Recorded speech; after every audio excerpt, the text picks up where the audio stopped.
Hello everyone, I'm LordMidas and welcome to a quick mechanics overview of Battle Brothers. Battle Brothers is an absolutely fantastic game. Developed by Overhype Studios, who are an indie game developer, the game has elements of both real-time strategy and turn-based strategy in it, along with RPG elements. So the way I would describe the game is as a marriage between Mount and Blade and Darkest Dungeon. So it's a mercenary company management game with a tactical RPG twist to it. You basically run a small band of mercenaries where each mercenary in your company has his own individual personality, and you get to relate with them and care for them on an individual level. At the same time, the game is set in a very harsh and challenging environment, so you have to take on a lot of dangerous contracts just to earn enough money to survive. And a lot of your battle brothers will end up dying along this journey, so it makes for a very exciting, engaging, and emotional adventure. The game is also set in a low fantasy setting, so you have enemies such as orcs, goblins, monsters, undead, and beasts, etc. But none of these things are available to you as a mercenary company. You are just regular human beings in a harsh environment trying to earn money to survive. The game also has excellent music, an amazing soundtrack, excellent sound effects, and a very beautiful artwork. I'm a huge fan of this game, I absolutely love it, and I would highly recommend that you go ahead and check it out. Okay, so let's have a look at the battle mechanics in Battle Brothers. Battles in this game can be extremely exciting and have a lot of tactical depth to them. They take place in a turn-based system whereby each character has a particular order in the turn order depending on his initiative value. And initiative is something that we will talk about later in the game when we have a look at the character stats. For now, let's have a look at the most important character parameters in Battle Brothers in a battle. The first one is action points, and this basically determines how many things can that character do per turn, because every action that you do, for example, moving around or using your weapon or a skill, etc., will consume a certain amount of action points depending on the action that you do, and that puts a limit on how many things can that character do per turn. Then we have fatigue, and what this basically means is how tired the character is. Every action that you do, moving around or firing your weapon or fighting an enemy or dodging an attack, etc., everything builds up fatigue in your character. And you do get back, or let's say recover 15 fatigue per turn, but it's very easy to build up fatigue much faster than you recover it if you're using a lot of skills per turn. And it's very important to take care of that, because if you get your character tired much faster than he can recover, you will not be able to use some of his skills in a particular round when you have to just sit around and rest for some time. Then we have hit points, and this determines the health of the character, and when this goes down to 0, he dies, very straightforward. And you protect your hit points by wearing good quality armor. So you can put on body armor and head armor. So there are two different kinds of armor in this game, because hits to the head do critical damage to hit points. So it's very important to also wear good quality head armor. Normally, the heavier armor you wear, the less damage will go through to your hit points whenever you get hit. However, heavier armor normally comes at a larger penalty to your maximum fatigue. So the heavier armor you wear, the less fatigue capacity you have, and the character will start to get tired much faster in the battle. So it's normally a compromise between how much protection do you want on the character and how much fatigue capacity do you want on that character. Finally, we have morale, and this basically determines how eager the character is in fighting. The higher the morale is, the better he gets at fighting, and the lower the morale gets, the worse he gets at fighting, so he gets debuffs to his skills. Finally, when the morale reaches down to 0, he will actually stop fighting and start to run away from the battlefield and not take orders from you anymore. So it's very important to take care of the morale of your soldiers as well. Finally, let's have a look at the battlefield itself. It's arranged in a hex-based system, so there's a hex grid going on here, so you can move around in this hex system. And one hex radius around every character is known as the zone of control. And what that basically means is that if two characters enter each other's zone of control, then they are locked in melee. And if one of them tries to get away from that hex, then the other character can get a free hit on that character, which may or may not miss, depending on their skills. So as you can see, there's a lot of tactical depth to this game, and when you have a huge number of soldiers on your team and on the enemy team, the battlefield can become a huge tactical, let's say, battlefield, whereby you have to take care of your character's fatigue, health, morale, while also exploiting this zone of control situation and positioning your characters in a strategic way. That's pretty much it for the battle mechanics in Battle Brothers. Okay, so let's have a look at the world map and resources in Battle Brothers. The world map takes place in a real-time strategy system, so it's not turn-based anymore. And on the world map, your mercenary company is represented by a single soldier bearing the banner of your company that you select when you start the game. And you can simply move around by clicking at different points on the map, and you can also pause the game. The game also has a day and night cycle, and that also has a tactical consideration because battles at night give a penalty to your ranged characters. So it's very important to take care of what time of day are you going to fight a certain battle. The map also has a lot of settlements on it, and these settlements can be very, very different from one another. You can have castles, you can have cities, you can have small villages, fishing villages, minor villages, etc. And the cities basically also have different kinds of extra buildings along with them. So for example, this one has a blast furnace associated with it, ore smelters, barracks, and here you might have wheat fields, etc.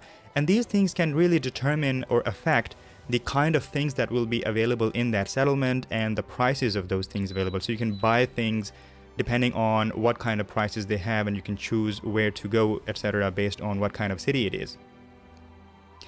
Then you can also hire new mercenaries for your company in the cities, and again, what kind of people are available for hire will depend on what kind of settlement it is.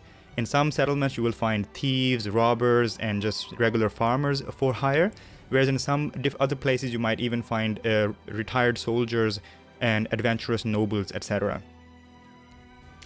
Now let's have a look at the different resources in the game. The first one is crowns, and this basically determines the amount of money that you have.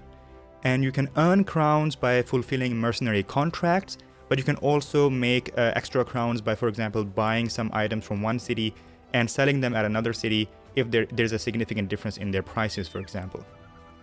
Then we have provisions, and this is the amount of food that your company currently has. You have to regularly buy new food because your mercenaries will eat food over time, and you have to make sure that they are well fed. Then we have tools and supplies, and this is used to repair your armor and weapons after a battle, because they will get damaged in every battle, so you have to buy new tools and supplies to keep repairing your stuff. Then we have ammunition, and this is used to refill your arrows and other ranged weapons. Whenever you go to a battle, you use them, and then when you come out of the battle, the ammunition is used to refill them, and you have to end up buying new ammunition at the cities as well. And then we have medical supplies, and this is used to heal up your mercenaries whenever you go to a battle and they get injuries. And you can also buy medical supplies from different cities, and the prices of all of these things will be different in different kinds of cities based on the parameters of that individual city. You can also have relationships to each particular city. So for example, here you can say, I have a couple of relations going on, open and allied, and that's because there are two factions in that city, and with one faction I'm in an open relations, and the other one I'm allied. And over here, if we look, we have allied and open, and here we have neutral and open relations. And these relations can really determine how the city behaves towards you and what kind of prices they offer you, and how many recruits and contracts can you find there. So that's pretty much it for the world map and resources overview. Okay, let's have a look at the character view and inventory screen in Battle Brothers. So here you can see the inventory that my mercenary company currently has. You can see the different kinds of weapons we're holding, shields, armor, different kinds of accessories. So these are all the things that our mercenary company currently has in their inventory. The inventory is limited capacity, so you can only carry a certain amount of things before you have to throw some away or sell them.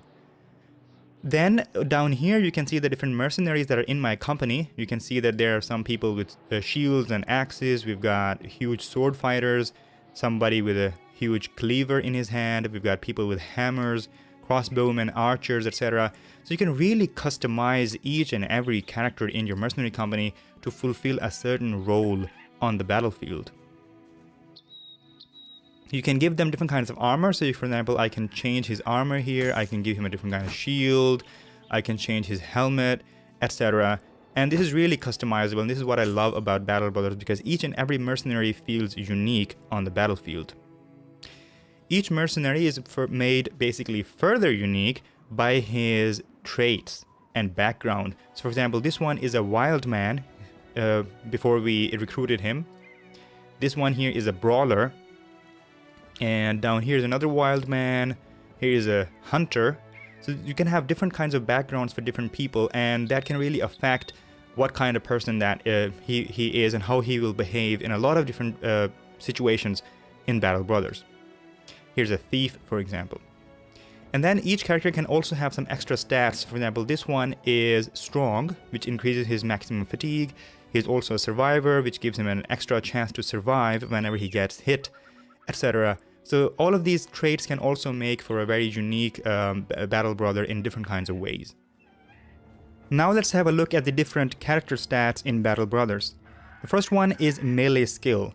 And what this basically means is how likely this character is to hit an enemy when he tries to attack him.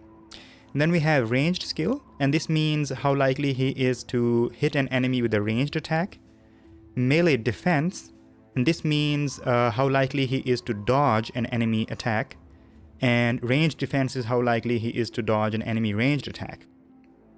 And then we have damage, and this is basically the damage that the currently equipped weapon does. We can change the weapon, and we will see that the damage value here changes with every different weapon that we have. And that's basically straightforward. Then we have the effectiveness against armor. And this value is really depending on the weapon that's equipped. So this is the percentage of this damage that is dealt to the armor of the enemy when we hit them. And this can be very different from weapon to weapon. So for example, the axe here has this damage and is 130% effectiveness against armor. So 130% of this damage is dealt to armor. But if I change it to a hammer, we can see that the damage is different, and now 225% of this damage will be dealt to armor. So different weapons are good for fighting armored opponents, and different weapons are good for fighting against unarmored opponents. Then we have the chance to hit head. What this basically means is how likely this character is to hit the head of an enemy when he is trying to attack them. And this can depend on the weapon that's equipped. It can also depend on the background of the character and also some traits that the character has. So this can vary from battle brother to battle brother and also from weapon to weapon. And then we have vision, and vision basically determines how far away can a character see on the battlefield. And it is also affected by a lot of things such as traits or the kind of head armor that he is wearing. Heavier head armor normally reduces the vision much more than lighter head armor. And vision is really important for ranged characters because they need to see the enemy far away so that they can hit him. And the lower vision they have, that basically reduces their ranged attack range basically. And then we have head armor, body armor, hit points, action points, fatigue, and morale, which is all of the stuff that we already talked about in the battle mechanics. Then we've got resolve, and resolve basically determines how strong this character is in his mentality. The higher the resolve he has, the less chance he has to lose morale on the battlefield. And the lower morale he has, the higher chance that he will lose morale on the battlefield. So resolve is really important for a lot of different characters depending on their particular role on the battlefield. Then we have initiative, and this determines how early the character acts in the turn order in the battlefield. And it is determined by a lot of things. It depends on what his background is, his traits, etc. But it's also determined by the kind of equipment that he is carrying. So if you give him a heavier armor, that reduces his initiative as compared to a lighter armor. So you can see that my archer here is wearing lighter armor and he's sitting at 95 initiative. And this guy here with a heavier armor is sitting at 70.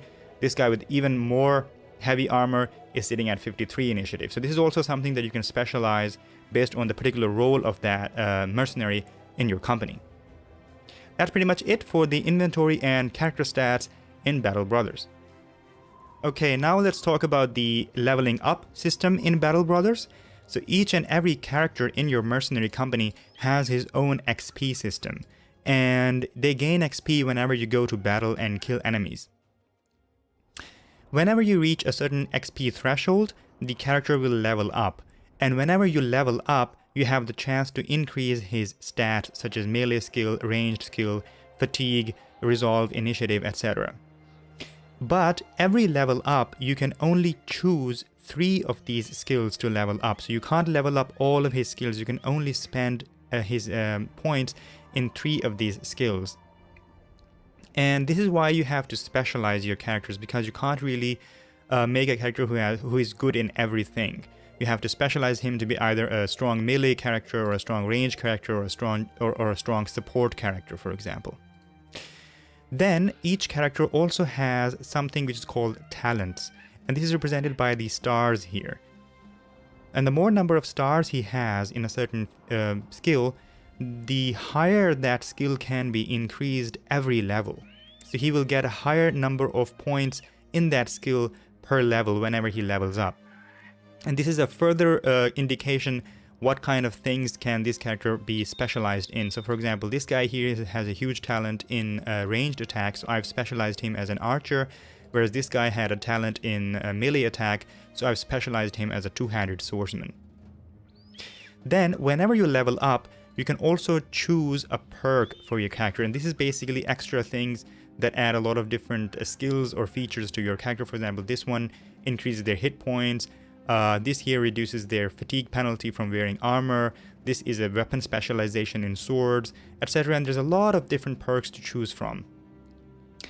And you can only choose 10 perks, because only until level 11 do you get the chance to choose a perk whenever you level up. And this is another reason why you have to specialize your characters, because you can't really put a lot of these perks into just one character. You can only choose 10 of them. And you do gain level ups even after level 11, but you do not get perks for those level ups. So those levels are called veteran levels, and for those levels you can only level up his stats but not get any new perks. So the perk system is a further layer of specialization that you can put on your mercenaries and really make them shine in their particular role on the battlefield. Finally, I would like to talk about the crafting mechanic in the game, which has been added with the Beasts and Exploration DLC. What that basically allows you to do is collect different kinds of ingredients, for example, by killing different beasts, and then you can use those ingredients to craft new items for your mercenary company, such as armor upgrades, antidotes, poisons, etc. I would also like to point out that this video is not supposed to be a complete and exhaustive overview of all the features in the game, but rather just a brief overview of the most fundamental mechanics in the game, just to get you acquainted with the game enough that you can start following a Let's Play series on my channel. The game has a lot more to it than just what we discussed in this video. If you like this video, please click thumbs up and subscribe to my channel for further content. I will see you next time. Bye bye.